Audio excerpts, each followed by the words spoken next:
La trilogía Dupin, de Edgar Allan Poe. Introducción.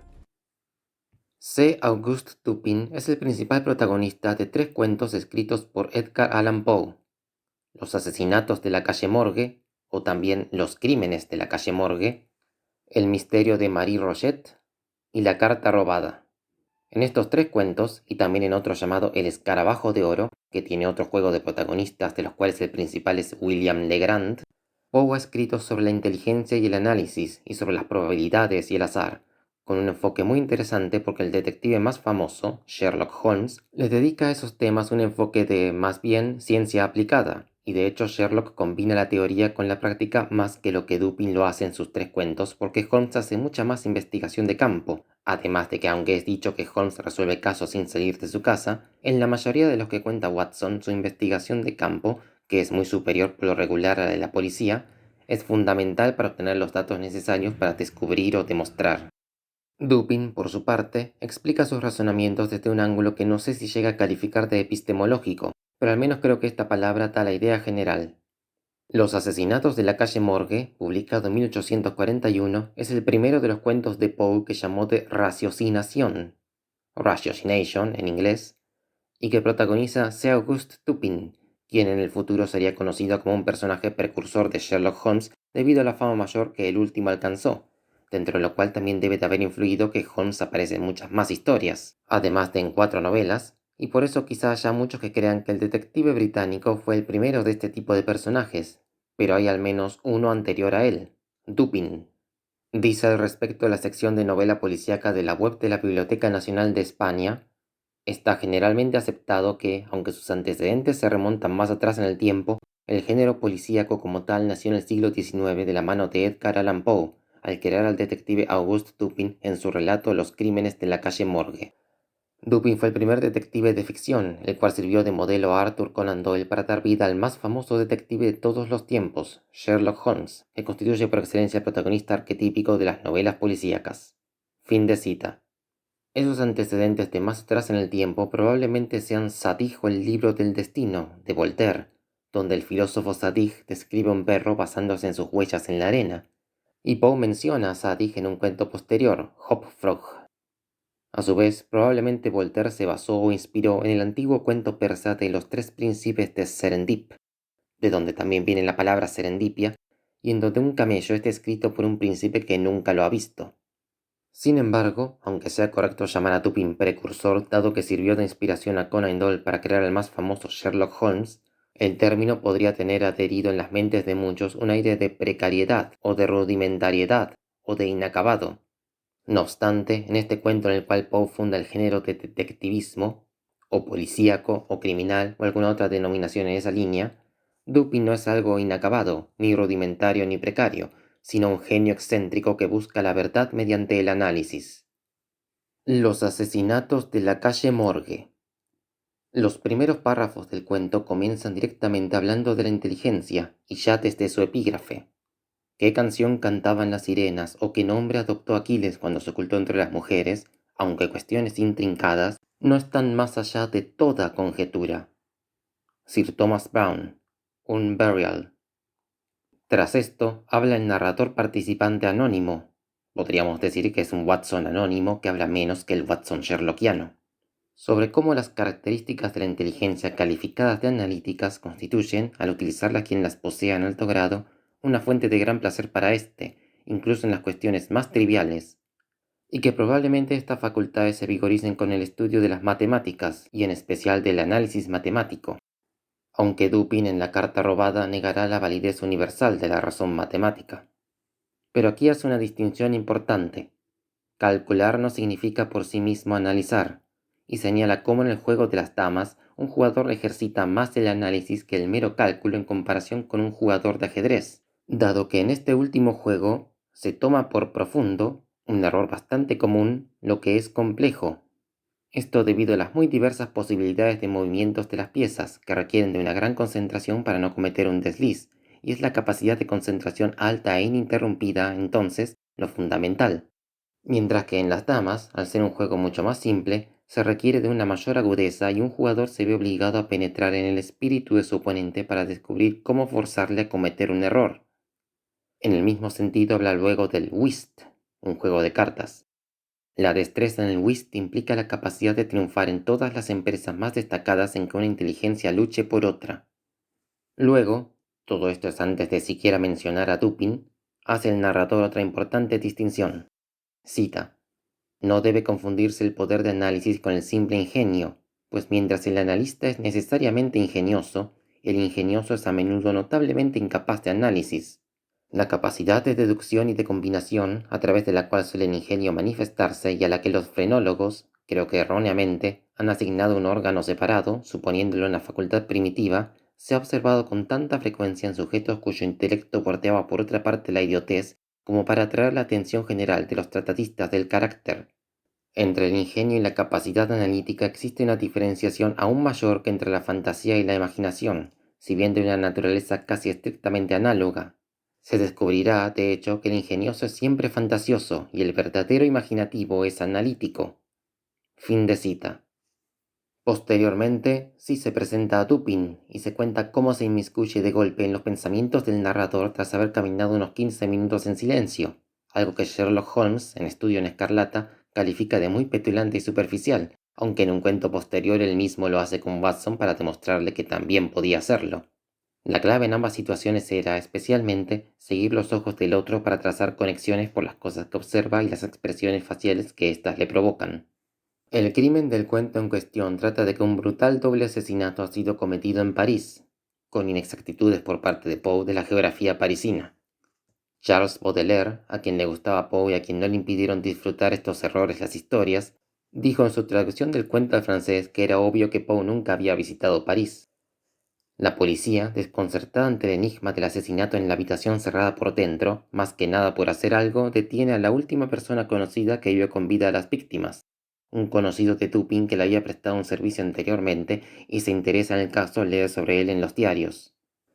El narrador participante anónimo hace este relato, Edgar Poe lo hace, con la idea del autor de que cada palabra del cuento debe llevar hacia el final de este sin aditamentos innecesarios. A través de un relato rico en detalles pero que no se vuelve pesado, excepto quizá en el relato del crimen hecho en un diario, el narrador expone a Dupin. Dupin es el objetivo del narrador y, asimismo, el objetivo final de Dupin es únicamente la verdad cuando investiga el caso, verdad que no debe escaparse por un exceso de profundidad de análisis. Dice Dupin, comparando el método correcto contra el incorrecto del fundador de la Policía Nacional Francesa, que también había sido detective privado y propulsor de métodos científicos para el trabajo policíaco y detectivesco. Cita: Vidocq, por ejemplo, era hábil en sus conjeturas y desde luego un hombre perseverante, pero al carecer de un pensamiento adiestrado, erraba continuamente por la misma intensidad de sus investigaciones. Empañaba su visión al mantener el objeto demasiado próximo. Podía ver, quizás, uno o dos puntos con insólita claridad, pero al hacerlo así, necesariamente perdía la visión del asunto como un todo.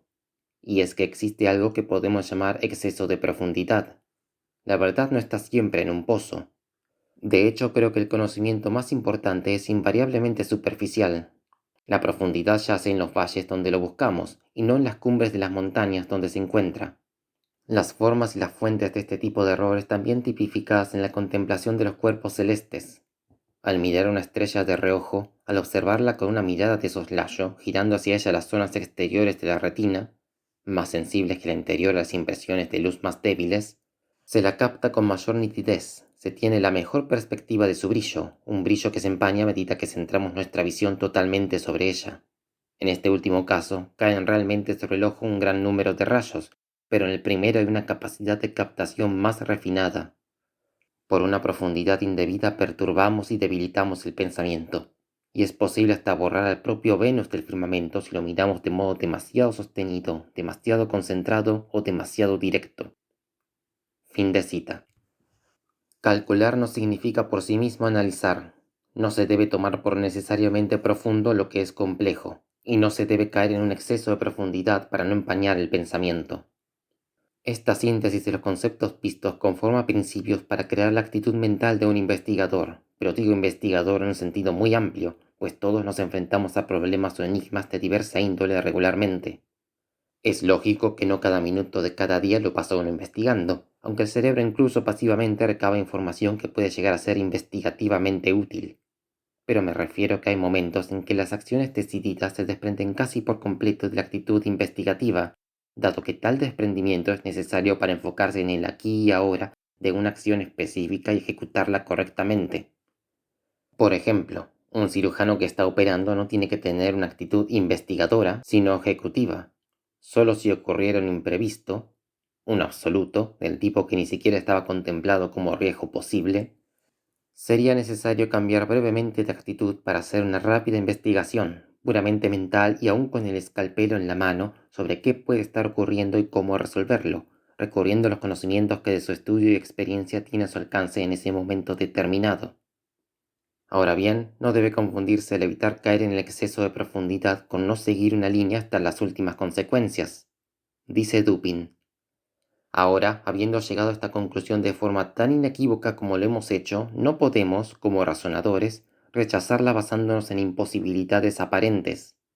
Solo nos queda probar que estas aparentes imposibilidades no lo son en realidad. Fin de cita.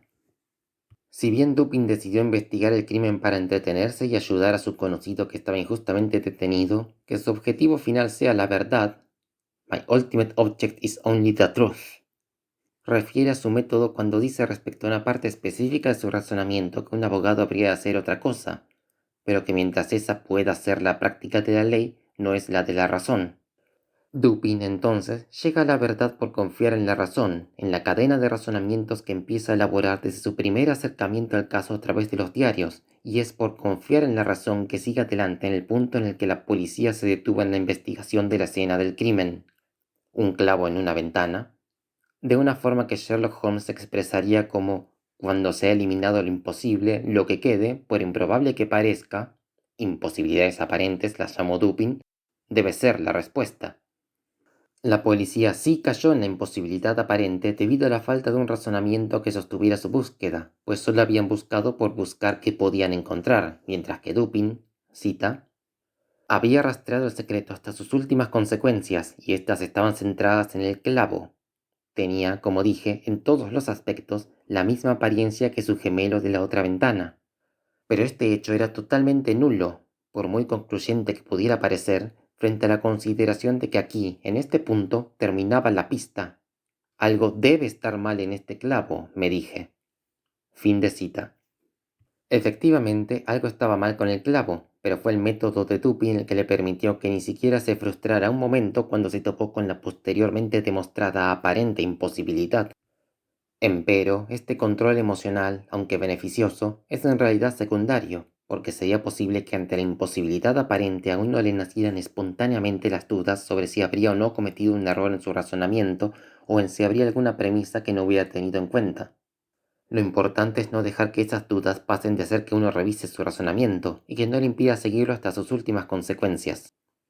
Finalmente, Dupin comprueba sus razonamientos y consigue con ello librar de prisión a su conocido inocente, y el relato termina marcando un contraste, como en otras muchas ocasiones de muchas historias detectivescas, entre el hombre analítico versus la aguda e ingeniosa pero rutinaria y poco profunda policía que poco sabe de probabilidades, como señala Dupin respecto a un hecho del caso. Coincidencias 10 veces más notables que esta, la entrega del dinero y el asesinato cometido 3 días después de tal entrega, nos suceden a todos a cada instante, sin atraer ni siquiera una atención momentánea. Las coincidencias son, en general, grandes obstáculos para esta clase de pensadores que por su formación nada saben de la teoría de las probabilidades, esa teoría en la que los más gloriosos objetivos de la investigación humana deben los más brillantes descubrimientos. Fin de cita. En conclusión, es un muy lindo relato tanto para quienes quieran iniciarse en historias de misterio como para los ya avesados en estas, y lo disfruté mucho aun cuando ya sabía quién había sido el autor del crimen por un spoiler que me hizo otro libro, porque el procedimiento de análisis de Dupin, encadenando eslabón tras eslabón mientras descarta otros, constituye el deleite principal, además de que termina con una nota de humor ante la reacción del prefecto de policía ante el hecho de que Dupin se haya entrometido en el caso. El misterio de Marie Rogêt. Las probabilidades tienen una gran importancia en los cuentos de Poe de El misterio de Marie Rogêt, El escarabajo de oro y en El gato negro. En El gato negro, el narrador protagonista está en la duda de si lo que le ha ocurrido se debe a una serie de coincidencias extraordinarias o a algo sobrenatural, y su sentido de culpa por sus acciones lo inclinan a pensar que lo ocurrido es un castigo sobrenatural.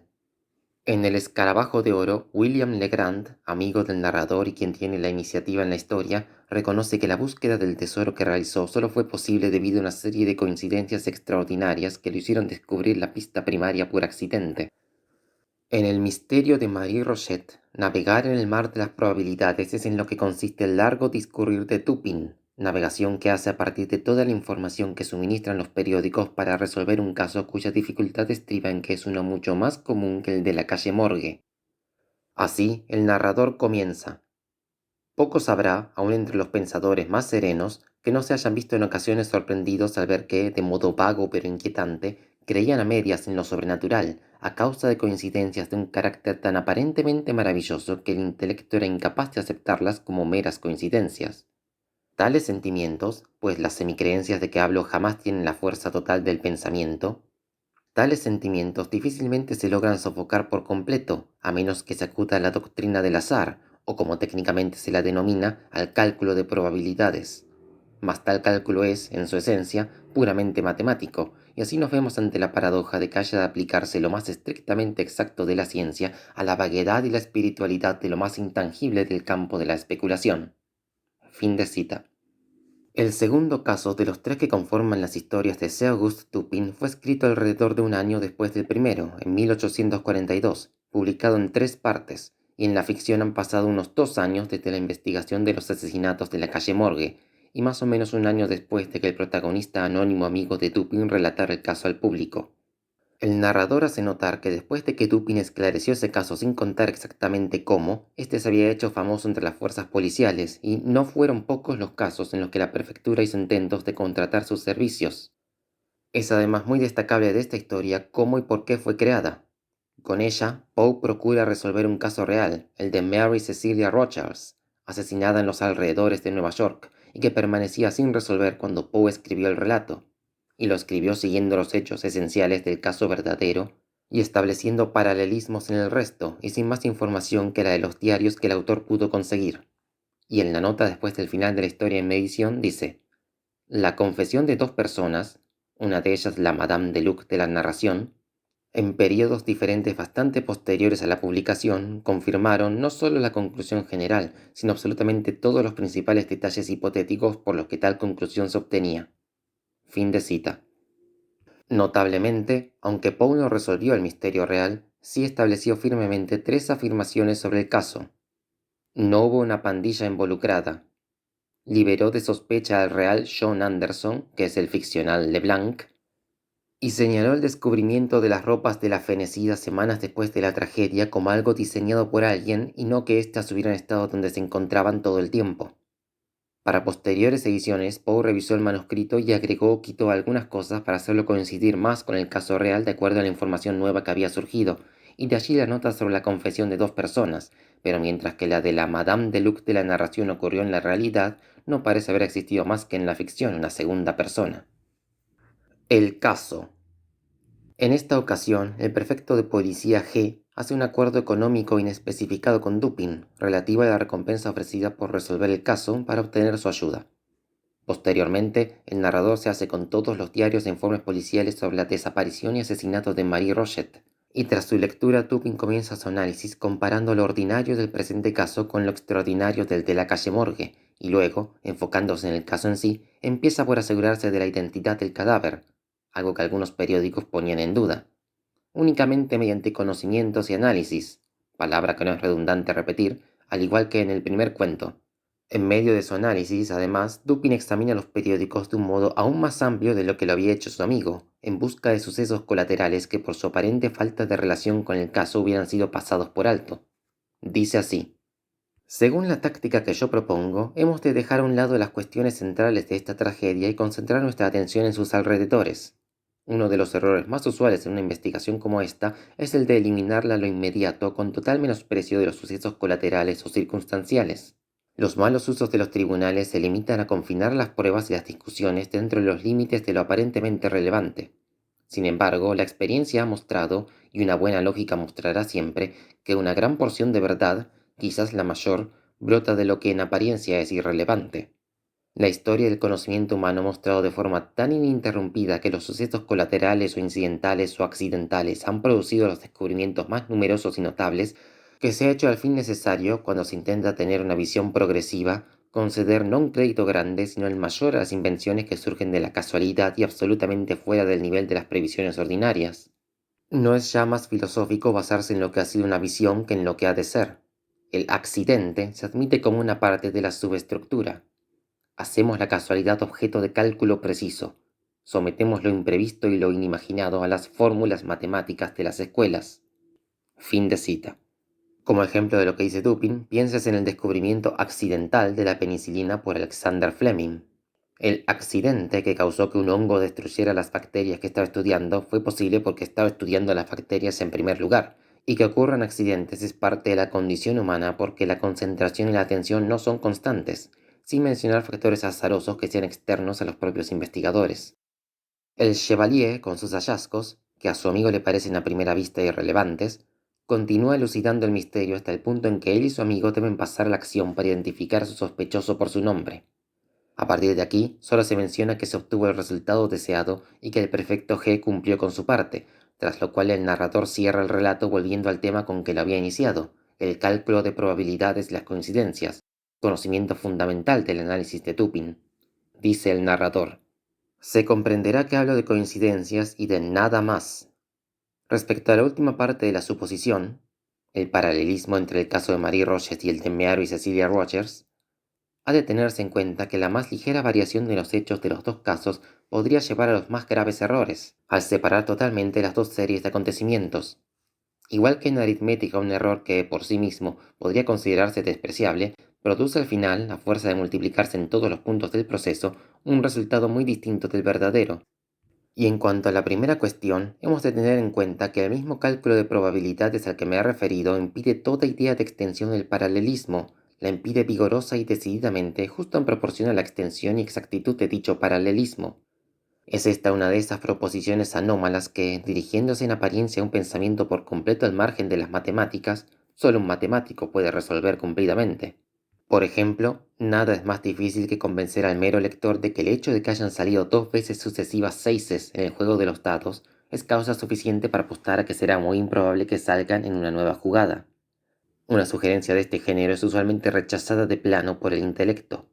No se ve razón alguna por la que dos jugadas terminadas, y que yacen por completo en el pasado, puedan ejercer influencia sobre una jugada que solo existe en el futuro. La posibilidad de sacar seises parece exactamente la misma que existía antes, es decir, solo estará sujeta a la influencia de las otras muchas jugadas que pueden salir. Y esta es una reflexión que parece tan obvia que las tentativas de discutirla son casi siempre recibidas a una atención respetuosa. No puedo pretender aquí, dados los límites que tengo asignados, exponer la naturaleza de este error, un error grosero que produce graves daños. Para los que entienden de filosofía no necesita explicación. Ha de ser suficiente el que diga que forma una de las series infinitas de errores que surgen en el camino de la razón debido a la tendencia de ésta a buscar la verdad en el detalle. Fin de cita. Pues diciendo aquí con el narrador y Poe. Efectivamente, la posibilidad de sacar seises es exactamente la misma que existía antes, así como la posibilidad de que Argentina perdiera contra Arabia en el debut en el Mundial era la misma que en la de cualquier partido. Lo que sí es cierto es que tomando conjuntos de tiradas de dados, la posibilidad de tener series de 3 seises seguidos antes de iniciar la cuenta o el conjunto es muy baja. Pero nada dice esto de una tirada particular. Pensar que Argentina debía perder un partido en el Mundial porque las probabilidades de que no perdiera en un conjunto tan grande de partidos como el que hubiera tenido de no perder en el Mundial, porque ya llevaba un invicto muy largo, era erróneo porque las probabilidades de perder algún partido eran las de perder algún partido del conjunto de 7 que había por delante, mientras que antes del inicio de ese invicto sí debía considerarse muy improbable que llegara al invicto muy largo. El perder contra Arabia y perder el invicto no aumentó las probabilidades de no perder el resto de partidos. Piénsese también cómo, haciendo muchos lanzamientos de moneda donde solo hay dos posibilidades, cara o seca, ocurren muchos ciclos, independientes o seguidos, de 2 caras y de 2 secas, y de 3 caras y de 3 secas. Es tomando un conjunto amplio que el porcentaje se acerca al 50% de secas y 50% de caras, pero tomando conjuntos pequeños los porcentajes pueden diferir bastante, como ser cara seca, cara, cara, cara. Tomar ese conjunto daría 80% caras. Para más sobre el tema, ver la falacia del apostador en Wikipedia. Conclusión. Este segundo relato es el más largo de los tres y el más pesado también debido a que casi no hay ningún diálogo en el sentido de que Dupin realiza su larguísimo análisis casi sin interrupciones por parte de su amigo anónimo. No obstante, este está hecho con una gran precisión y rigurosidad lógica que constituye el principal deleite de las tres historias de Dupin, y considero que las expectativas que se tengan previo a leer este cuento influirán enormemente sobre si es tedioso o interesante, aunque sí es el menos interesante de releer de los tres, puesto que el suspenso de cuáles fueron las conclusiones siempre son un buen factor que mantiene la atención del lector por periodos largos y pesados. La carta robada. Tercera y última de las historias de Dupin, que Poe calificó como que tal vez sea el mejor de sus cuentos sobre la raciocinación. Este probablemente sea el de lectura más fácil de los tres de Dupin porque hay más diálogo que en los otros dos cuentos. Además, es el más apto para niños bajo los estándares habituales porque no tiene descripciones de cadáveres ni asesinatos. Es el menos sensacionalista porque solo se trata de un duelo mental entre el ladrón de la carta y cualquiera que intente encontrarla. Al igual que en la historia precedente, en la carta robada es el prefecto G quien presenta el caso a resolver, y él termina ofreciendo una recompensa a Dupin por su ayuda, dado que la recompensa ofrecida a él es mucho mayor, aunque primero quiso obtener su ayuda sin darle nada a cambio. Este caso es presentado como muy sencillo, dado que se trata simplemente de encontrar una carta robada sabiendo quién cometió el robo, un ministro en las narices de la reina, la destinataria, que no podía decir nada a pesar de verlo robándosela, y sin embargo la policía falla en su muy minuciosa búsqueda clandestina en la casa del ministro. Dupin posteriormente le presenta la carta al prefecto a cambio de la recompensa que éste le ofreció, dejándolo a él y al amigo narrador estupefactos. El prefecto se va con el valioso documento y el resto y mayor parte de la historia consiste en el desarrollo de la explicación de Dupin de por qué el razonamiento de la policía era incorrecto, y también explica su análisis comenzando con la esencia del razonar, y luego describiendo cómo lo aplicó a la situación. Fundamentalmente, la clave del escondite, y por la cual esta historia tal vez sea conocida por personas que no la hayan leído, radicaba en dejar la carta a la vista de todo el mundo. Nota de color. El primero de los relatos cortos de Sherlock Holmes, Escándalo en Bohemia, parece haber sido inspirado por este, dado que también trata de recuperar un documento, en este caso una fotografía, que está siendo usado para chantajear a alguien, aunque no había sido robado. La diferencia es que en el de Sherlock no se lleva a cabo la hiperminuciosa búsqueda en toda la casa de la chantajista, aunque sí se la revisa, y Holmes urde un plan para que Irene Adler, la dueña de la fotografía, le revele el escondite voluntariamente.